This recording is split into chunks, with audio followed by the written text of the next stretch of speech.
Good morning mga kabahay and welcome back po dito sa aking YouTube channel. So dito ako ngayon sa San Francisco Heights sa may Calamba, Laguna para ipakita sa inyo ang isa sa mga model unit na ino-offer nila dito sa project nito. So yun po nasa harapan natin. By the way, ako nga pala si Chad Ricaforte sa Pong Real Estate Broker at nanonood po kayo ngayon aking house tour for Scarlett Single Attached. Okay, so si Scarlett Single Attached ay mayroong minimum lot area na 110 square meter and a floor area of 72 square meter, 3 bedrooms, 2 toilet and bath, complete turnover and available through bank financing. So itong kabilang model unit, yan po yung actual turnover and complete. Okay? And ito naman kabila po, ito naman po yung dress up. So parehas po natin silang papasukin. Okay, so kung papansin nyo, may iba-iba silang kulay ng mga unit nila. So may parang brown, meron parang orange yellow dito. So yung style ng mga bahay po nila ay Mediterranean. Okay. So yan, medyo lumiwanag bigla. Okay, so ikutan muna po natin yung property.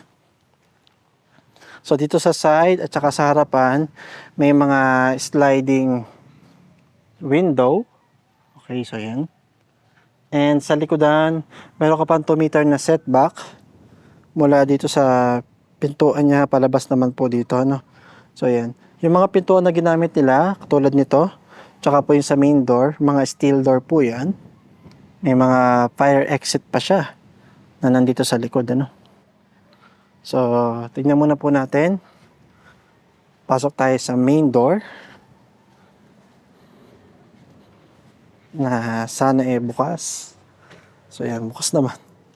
So, hindi ko na kasi na-check kanina kung bukas ba, no? So, ayan. Ground floor. Okay, so maluwag. Hindi ko na nga lang alam kung... May makita natin kung paano na pinuwesto yung mga gamit nila dito sa bahay. Okay, basta tandaan nyo lang po, no? Ganyan na itsura niya kapag turnover sa inyo. May tiles, 30 by 30 ceramic. Yung kanyang kisame. Ganyan po yung actual turnover. Kita mo pa yung mga slab. And wala pa siyang kisame. Pero maganda naman na itsura niya. Pininturahan na po nila ng puti. Sa kanyang countertop. So naka-tiles naman siya pero mas maliliit yung mga ginamit nila na tiles. Okay, so yan. And ito yung common toilet and bath dito sa ground floor. Yung actual turnover. Okay. Yung pintuan pala, PVC type po, no? Okay, so akit naman tayo sa second floor. Yung kanyang mga railings, pansin nyo, napakaganda din. Mga aesthetic, no? Hindi naman sa aesthetic, pero maganda, may mga design pa siya. Yung mga steps niya, bato po yung steps niya. Ito, bato siya. Pero nilagyan po nila ng mga vinyl planks, tapos mga stopper. Bawat steps. Okay, pag-akyat mo sa second floor, mapapansin mo po na naka-vinyl planks din siya. Okay. And first bedroom. Second bedroom. Sorry, medyo mabilis to sa first bedroom. So, medyo mas maliit na konti dito yung first bedroom. Ano? So, ito, maraming bintana. Unlike nung first bedroom, isa lang. Okay. And flush door po ang mga ginamit nila na pintuan. Okay. So, pakita ko lang ulit yung first bedroom. So, maluwag pa rin naman. Kung maglalagay ka ng single size bed nga lang, meron ka pa space dito for built-in cabinet. Okay. So, next po yung master bedroom. Siyempre, sa yung pinakamalaki. Meron na rin siyang butas for window type aircon. May mga malalaking bintana. Maganda yung kisame. And, so yan. Meron siyang pintuan dito papunta sa toilet and bath. Okay, so may papakita ko sa inyo. Pero labas muna tayo. para makita yung toilet and bath. So, ito yung toilet and bath niya. Okay. Actual turnover din, ano. Sa space naman ng kanyang toilet, so ayan, maluwag naman or saktong-sakto yung space. May bintana na rin, so di ka mamamroblema sa ventilation. Okay? So, punta naman tayo ngayon. So, ito pala yung access po, no? Yung pintuan papunta sa master bedroom. So, punta naman tayo ngayon sa dress-up model.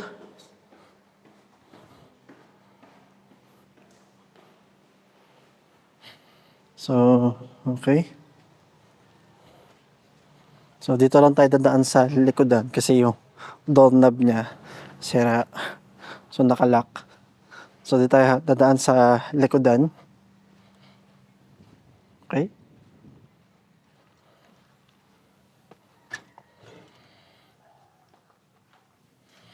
Okay, buksan natin. So, yung kitchen niya, hindi naman nilakihan pero mas pinaganda niya. Meron kang space dito for gas range or refrigerator. I think yung gas range mo, pwedeng dito mo ilagay. Pwede mo i-built-in or pwedeng nakapatong lang dyan. Ito naman yung kanyang dining area. So, sakto lang po yung laki ng dining area kasi naglagay pa sila ng cabinet dito, no? Pero kung yan lang yung ano talaga, yung dining area lang talaga, table, maluwag pa rin naman. Pero, ang laging concern lang sa akin dito kapag malapit yung dining area dito sa toilet and bath, so yan. So, ang concern nila, pag may gumagamit daw ng toilet, ano, tapos nakain, syempre, alam niyo na, medyo nakakawalang gana daw kapag nakain ka. Pero yan yung setup nila. And then dito, okay, so ito yung kanyang living area. So hindi ko lang sure kung anong ginawa nila dito, pero parang nilagyan nila ng space pa dito. Oh, yun oh. May secret ka dito. So ito yung pag may masasamang loob daw na nasa bahay niyo. Pumasok, tago ka daw dyan. So, hindi nila alam nandiyan ka. O kaya, pag pwede mong gamitin na sa storage area, syempre. Sa mga palinis mo, di ba? Sa maraming purpose yan. O kaya, tulugan daw ni Harry Potter. Na joke lang. So, napakarami ating joke ngayon. So, ito nga pala yung ating toilet and bath. So, same lang naman. Wala lang pintuan. Pero, syempre, may pintuan niya kapag turn-over sa niya. And then, may access po si master bedroom. Oh. So, diba? Maluwag yung master bedroom niya. Hindi ko masabi kung king size or queen size. Pero, siguro queen size. May space ka pa. Kabilaan. Para sa mga side table. Meron ka ring space dito. For built-in cabinet. And then dito po, yung second bedroom. So, maluwag din. Double size, pero maluwag. Meron ka pa space dito for built-in cabinet. So, pinapakita lang po natin kung anong itsura niya kapag may mga gamit na, no? Kung magkakasya ba yung mga malalaking gamit nyo. So, ito yung kanina, yung medyo mas maliit na bedroom. So, single size. Tama-tama lang naman. And, yan. May built-in cabinet pa rin naman. Medyo malaki pa nga yung nilagay nilang built-in cabinet, ano? Para sa kwarto na to. Okay. So, yun lang po.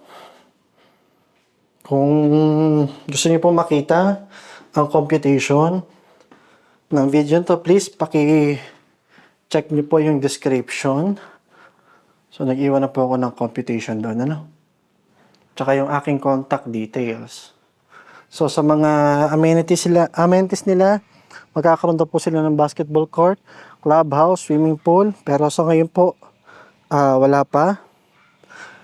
Kung going to Manila ka naman, napaka-accessible niya. Going to Manila via South Luzon Expressway,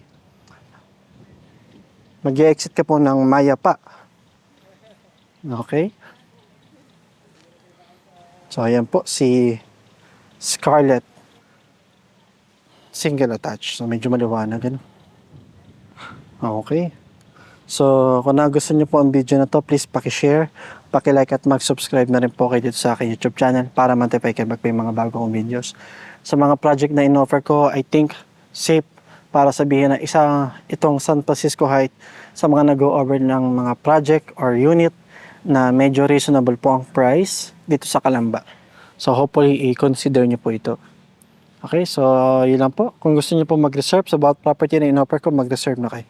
Dahil ang property, patagal ng patagal, pamahal ng pamahal, palayo ng palayo. Yun lang po at maraming salamat.